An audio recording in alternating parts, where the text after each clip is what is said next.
বিয়ের আগেই physical relation করতে হবে, এটা কেমন কথা? বাবা মাও আপত্তি করছে না, ওনারা বলছে কদিন পরেই তো বিয়ে। কথাটা রিফাত ওইভাবে বলেনি, বলেছে আবাসিক হোটেলে যেতে হবে রিয়াকে। রিফাত আমেরিকার সিটিজেন, ও যেই হোটেলে উঠেছে ওই হোটেলে রিয়ার যেতে হবে। রিয়ার খুব খারাপ লাগছে, ওর লাইফে একটাও ছেলের সাথে কোনো রিলেশনে জড়ায়নি, কারণ ও ওর পরিবারের বিপক্ষে বিয়ে করবে না। এটা কেমন কথা হলো, কদিন পরেই বিয়ে, তো আজ কি জন্য যেতে বলেছে? আজকাল বাঙালি ছেলেরাই দুদিন প্রেম করলে রুম ডেট করতে চায়, আর সে তো 10 বছর আমেরিকায় ছিল। রিফাত রিয়ার বড় বোনের বরের বন্ধু, আপুর বিয়ের সময় নাকি রিয়াকে দেখে রিফাতের খুব ভালো লেগে যায়। এই তো কয়েক মাস আগেই বিয়ের কথা পাকাপাকি হলো। বড় আপু খুব খুশি, রিয়ার বিয়ে হলে দু বোন একসাথে থাকতে পারবে। প্রবাসী জীবন অনেক কষ্টের, তাই ছোট বোনটা পাশে থাকলে ভালো হবে। বড় আপুও বলছে যা, কিছু হবে না, তুই সব ব্যাপারে একটু বেশি ঘাবড়ে যাস। একটা নীল শাড়ি পরে বাবা মায়ের কাছে বিদায় নিয়ে চলল হোটেলের উদ্দেশ্যে। গাড়ি থেকে নেমে হোটেলের ভেতরে ঢুকলো, লিফটে করে সোজা 10 তলায় চলে গেল। রুমের কলিং বেল বাজাতে গিয়ে রিয়ার হাত কাঁপছিল, অনেক ভয় করছিল। বেল দেওয়ার আগেই দরজা খুলে গেল। রিফাত বলল ওয়েলকাম। রিয়া দেখলো ডু নট ডিস্টার্ব বোর্ড লাগিয়ে দিচ্ছে। রিয়ার বুক আরও ধুকধুক শুরু করলো। রিফাত বলে উঠল, আপনি ঘামাচ্ছেন কেন? রিয়া বলল, কই না তো, নার্ভাস হওয়ার কিছু নেই, আমরা হবু স্বামী স্ত্রী, কি খাবেন তাই বলুন। জি আমি কিছুই খাবো না, কোল্ড ড্রিঙ্কস নিন। রিয়া সোফায় বসলো। রিফাত ওর কাছাকাছি যাচ্ছে, একদম ঠোঁটের কাছাকাছি। রিয়া চোখ বন্ধ করে ফেললো, আর অমনি হা হা করে হেসে উঠল রিফাত। আমাকে অতটা নিচু ভাববেন না, আমি মেয়েদের সম্মান করতে জানি। আপনি তখনই পুরোপুরি আমার হবেন যখন কালিমা পড়ে আমাদের বিয়ে হবে। আসলে আপনাকে চমকে দিতে এভাবে আসতে বলা। আমেরিকায় থেকেছি অনেক বছর, আমাকে কেমন ভাবেন তা জানার জন্য এসব করা। আপনার বাবা মাও জানে এই ব্যাপারটা। আপনি অনেক আনইজি ফিল করছেন। ওকে চলুন এখন যাওয়া যাক। রিয়া উঠে দরজা খুলতে যাবে, এমন সময় হাত ধরে এক টানে রিফাতের বুকের সামনে নিয়ে আসলো। রিয়ার চুলগুলো সরিয়ে একটা ডায়মন্ডের হার পরিয়ে দিল। রিয়া তো অবাক, একটা থ্যাঙ্কস দিয়ে দৌড়ে চলে এলো। বাসায় এসে আয়নায় নিজেকে দেখছে, ভালোই মানিয়েছে। রিফাতকে যতটা বাজে ভেবেছিল তা নয়, বরং ওর এই রোমান্টিকতা রিয়াকে মুগ্ধ করেছে, ওকে ভালোবেসেও ফেলেছে। বিয়ের দিন চলে আসলো, বিয়েও হলো। বাসর রাত, রিয়া অপেক্ষা করছে তার স্বামীর জন্য, যার সাথে তার একটু আগে বিয়ে হয়েছে। রিয়া চায় একজন পারফেক্ট বউ হতে। রিফাত এলো রুমে, কিছুই বলছে না। রিয়া অনেক সময় অপেক্ষা করে বলল, আপনার শরীর ঠিক আছে তো? কপালে হাত দিতে যাবে এমন সময় ঠাস করে একটা চড় দিল। রিয়া হতবাক। রিয়ার দুই গাল জোরে চাপ দিয়ে বলল, আমরা কাল রাত 8টার ফ্লাইটে আমেরিকা যাব। রিয়া বলল, না আমি যাব না। রিফাত বলল, তোর বাপ যাবে। চুলের মুঠি ধরে বিছানায় ফেলে দিয়ে বলল, এই কথা যদি কেউ জানতে পারে তবে তোর খবর আছে। রিয়া কিছুই বুঝল না রিফাত কেন এমন করছে, চুপ করে কাঁদতে লাগলো। রিয়ার মুখ ভার দেখে মা অনেকবার জানতে চেয়েছেন, কিন্তু রিয়া কিছু বলেনি, কারণ এ কথা শুনলে বাবা মা অনেক কষ্ট পাবেন। এমনিতেই ওনার হার্টের অসুখ। প্লেনে উঠবার সময় খুব কান্না পাচ্ছিল রিয়ার। এ কোন মানুষের সাথে দেশ পার করছে, যে কিনা বাসর রাতেই তাকে মারধর করে। চলে এলো আমেরিকা, খুব সুন্দর রাস্তাঘাট, খুব পরিষ্কার, কোনো জ্যাম নেই। রিফাতের বাড়িটাও খুব সুন্দর। রিয়া ফ্রেশ হয়ে নুডলস রান্না করে রিফাতকে ডাকতে গেল, যা দেখলো ওর মাথা ঘুরিয়ে গেল। রিয়ার ছবিতে রিফাত একটা একটা করে তীর ছুটছে। রিয়া তো হতবাক হয়ে গেল, তাহলে কি রিফাত তাকে খুন করতে চায়? এই দূরদেশে ওকে মেরে ফেললেও কেউ জানবে না, কিন্তু কেন এত ঘৃণা রিয়ার উপর ও জানতেই পারল না। রিয়া দরজা নক করলো। খেতে আসেন, তুই খেয়ে শুয়ে পড়, আমার চিন্তা তোর করতে হবে না। রিয়ার মুখ দিয়ে খাবার গলায় নামছে না, তারপরেও অল্প একটু খেয়ে বিছানায় শুয়ে পড়ল। রিফাত আস্তে আস্তে একটা বালিশ নিয়ে রিয়ার মুখের উপরে ধরে চাপ দিল। রিয়ার দম বন্ধ হয়ে যাচ্ছে, ও খুব হাত পা ছড়াছড়ি করছে, সেদিকে রিফাতের কোনো খেয়াল নেই। রিয়া লাফ দিয়ে উঠল, ওহ স্বপ্ন ছিল। রিয়া উঠে এক গ্লাস পানি খেলো, কান্নার শব্দ শুনতে পেল। গিয়ে দেখলো রিফাত কাঁদছে। রিয়া কিছুই বুঝলো না, কেন ওর সাথে বাজে ব্যবহার করছে, আর এখন কেনই বা কাঁদছে। রিয়া আবার শুয়ে পড়ল। এক ঘুমের সকাল, জানালা দিয়ে বাহিরের আকাশ দেখছে। কত স্বপ্ন ছিল আমেরিকা আসবে, স্বামীর সাথে কত এনজয় করবে, ঘুরে বেড়াবে, কিন্তু তার হলো না। রিফাত উঠে গেছে, ও শাওয়ার নিচ্ছে। রিয়া একটা কালো শার্ট বের করে রাখলো, নাস্তা রেডি করলো। রিফাত সেই শার্টটা পরেছে, খুব সুন্দর লাগছে ওকে। মুখটা খুব রাগি রাগি, দেখেই ভয় পায় রিয়া। ওরা নাস্তা খাচ্ছে, এর মধ্যে কলিং বেল বেজে উঠল। রিফাত গেল দরজা খুলতে। রিয়ার বড় বোন রূপা এসেছে, রিয়াকে জড়িয়ে ধরে কেঁদে দিল। কতদিন পর দেখা তোর সাথে, আজ 5 বছর হতে চলল। বাবা মা কেমন আছে রে? ভালোই আছে আপু, তুই কেমন আছিস তাই বল। আছি রে, ভালোই। আচ্ছা আপি, চল বেডরুমে গিয়ে কথা বলি। চল। রিফাত আর নিথিলকে বলল, এই তোমরা দুজন এখানে গল্প করো, আমরা আসছি। আচ্ছা আপি, তুই কতদিন যাবত চিনিস রিফাতকে? 5 বছর ধরেই, এখানেই এসেই পরিচয়, আমাদের বাসায় খুব যেত। তোর ভাইয়া বিয়ের কথা বলতেই বলল আপনার শালিকাকে করলে কেমন হয়। নিথিলকে অনেক দিন ধরে চেনে, আমাদের বিয়েতেও নাকি গিয়েছিল, তখনই তোকে দেখেছে। আমিও দেখলাম ভালো ছেলে, আগে পিছে কেউ নেই, বাবা মা মরে গেছে ছোটবেলায়, চাচা চাচির কাছে মানুষ, বিবির লটারি আমেরিকায় আসতে পেরেছে। কেন রে? রিয়া কিছু বলার আগেই রিফাত বলল, এই শুনে যাও। রিয়া কাছে গেলে ওর হাত ধরে অন্য রুমে নিয়ে গিয়ে বলল, এই শোন, ওরা যেন কিছু বুঝতে না পারে, ওদের সামনে তুমি করে কথা বলবি। আচ্ছা, ব্যথা পাচ্ছি, ছাড়ুন। রিয়া হাত ডলতে ডলতে রূপার কাছে আসলো, কথা এড়িয়ে অন্য অনেক গল্প করলো। 2 বোন মিলে রান্না করলো, সবাই একসাথে খাওয়া দাওয়া করলো। রূপা বলল, আমরা 2 বোন একসাথে ঘুমাবো। রিফাত একটু ভয় পেয়ে বলল, কেন আপু? হ্যাঁ, অনেকদিন পর আমরা একত্রে, তুমি কিছু মনে করো না প্লিজ। রিফাত চোখ দিয়ে ইশারা করে বলল কিছু যাতে না বলে। রিয়াও ভয় পেয়ে কিছু বলল না। পরের দিন বিকেলে ওরা সবাই ঘুরতে বের হলো, অনেক আনন্দ করলো। রিয়ার মনে হচ্ছে রিফাত ঠিক হয়ে গেছে। ওখান থেকে রূপারা ওদের বাসায় চলে গেল। রিয়া রিফাতও বাসায় চলে আসলো। বাসায় এসেই রিয়ার হাত ধরে জোরে টান দিয়ে বলল, কি বলেছিস তোর বোনের কাছে? আমি কিছুই বলিনি, সত্যি বলছি। রিফাত চর মারার জন্য হাত উঠাতে রিয়া ধরে ফেলল।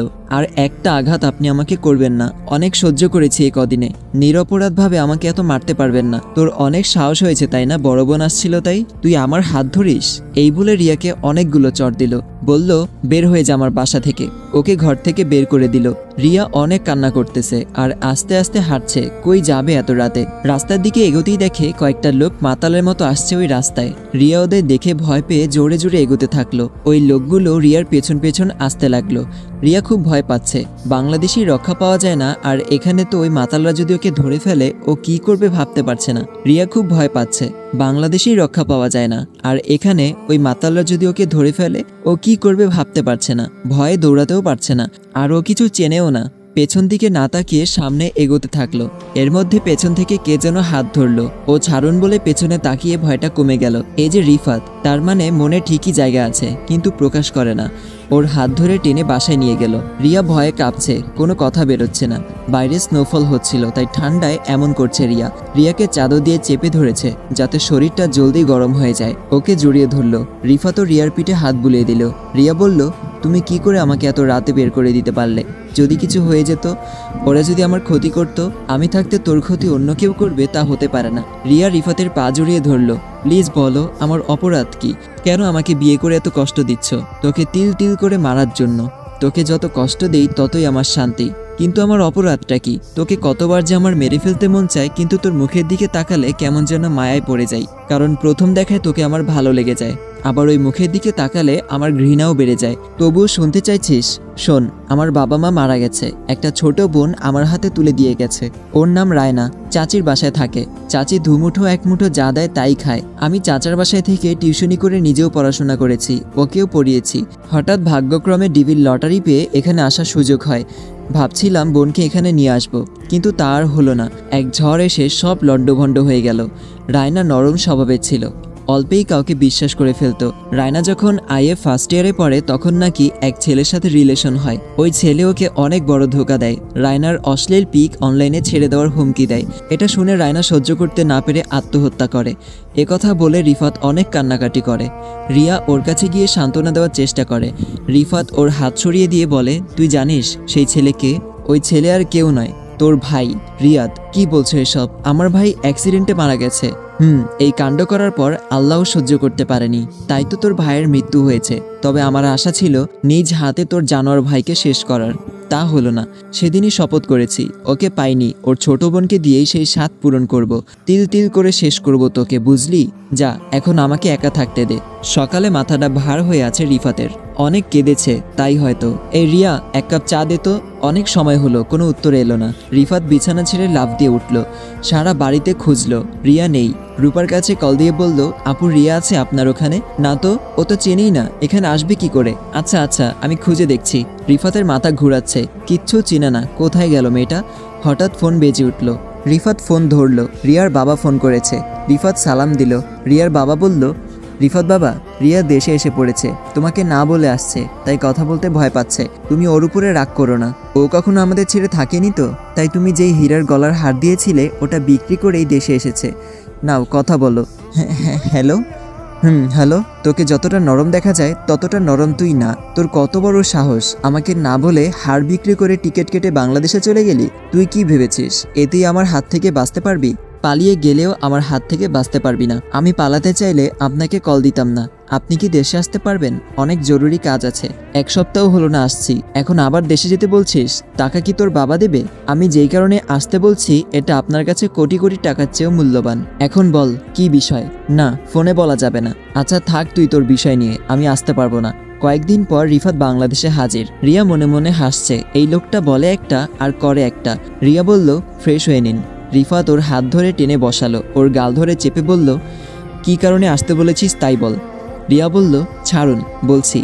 রিয়া একটা চিঠি এনে দিল রিফাতের হাতে। রিফাত পড়তে শুরু করলো। প্রিয় রিয়াদ, আমি জানি তুমি আমাকে খুব ভালোবাসো, কিন্তু আমার অতীত জানার পর ভালোবাসতে পারবে তো? আমরা এক ভাই আর এক বোন। চাচা চাচির কাছে থাকি আমি।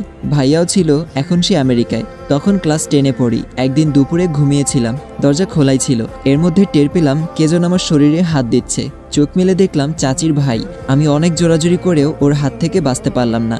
চাচি সম্ভবত বাসায় ছিল না। আমাকে বলল, কাউকে বলবি না, বললে এই ভিডিও তোর ভাইকে আর সারা দুনিয়ার লোককে দেখাবো। ও ওই ভিডিওর ভয় দেখিয়ে আমাকে ইউজ করে। কাউকে বলিনি, আজ তোমাকে বললাম। হয়তো দেখবে একদিন আমি মরে গেছি, কারণ কারো হাতে জিম্মি হয়ে বেঁচে থাকার চেয়ে মৃত্যু অনেক ভালো। ইতি রায়না। রিফাতের শুধু চোখ দিয়ে পানি পড়ছে। রিয়া বলল, এটা কি আপনার বোনের হাতের লেখা? রিফাত বলল, হ্যাঁ, আমি খুব ভালো করে চিনি ওর হাতের লেখা। এটা রায়নারই লেখা। চাচা চাচি এত বড় মিথ্যে বলতে পারলো আমার মৃত্যু বোনটির নামে? চাচা চাচি এত বড় মিথ্যে বলতে পারলো আমার মৃত বোনটির নামে? এখন দেখলেন তো আমার ভাই সম্পূর্ণ নির্দোষ। রিয়াদ ভাইয়া ওর মৃত্যুর সংবাদ পেয়ে অচেতন হয়ে বাইক চালানোর সময় অ্যাক্সিডেন্ট করে মারা যায়। আপনাকে মিথ্যা কথা জানানো হয়েছে। রিফাত খুব রাগ করে চাচার বাসায় গেল। রিয়াও গেল পেছন পেছন। রিফাতের চাচা সব কথা স্বীকার করে নিল।